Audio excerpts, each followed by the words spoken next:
Hi, welcome back to this channel, Tea Time with Peace and Joy. My name is Doris. So today we are going to continue to talk about migration, immigration, getting used to a new place, moving across the country, like whatever your situation is, okay?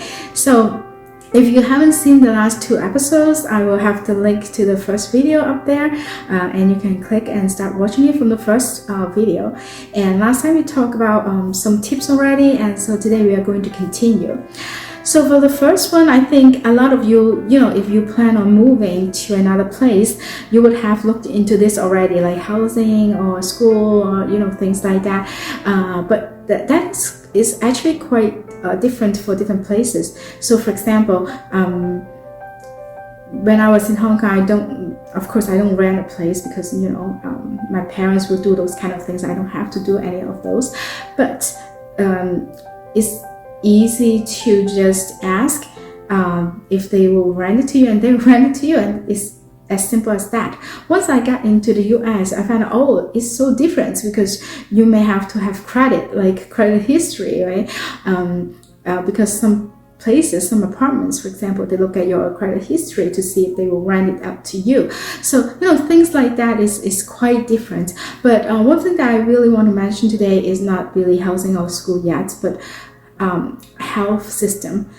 So you have to try to pay attention to how the health system works there, and do you have choices, and how many choices do you have, and how does the insurance work, like things like that, because a lot of times that may not be the first thing that we look into when we first get to a place, but once you get sick, then maybe a little bit too late already. So I just want to remind you that.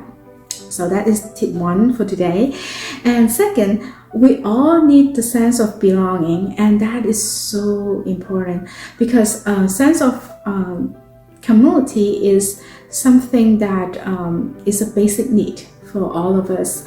And so if you go to a new place or go to a new job, if you don't open your heart to fit in, to be in that environment, to try to find a sense of community there, you may not find it.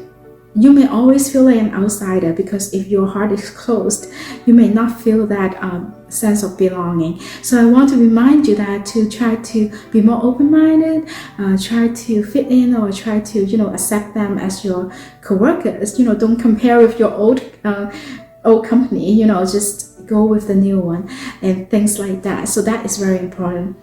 And the next thing is you are not alone, right? You're not alone. So people had moved, people have been new immigrants for a place.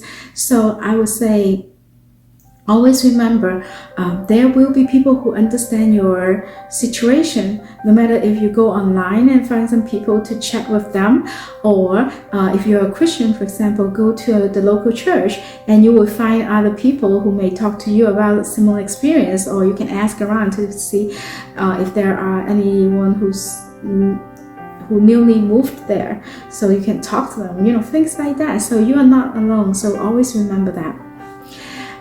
And last but not least, I want to remind you that you are only human being.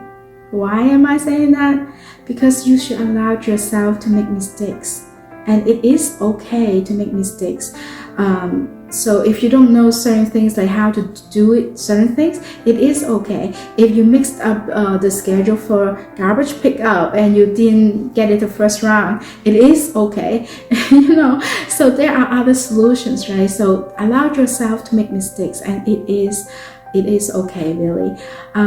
So I just want to give you all these tips, and if you are interested in me exploring any deeper into any of those, let me know. I can definitely do another video just focusing on one thing at a time, if you want, or if you have questions, you can leave a comment down below and I'm going to answer your questions as well.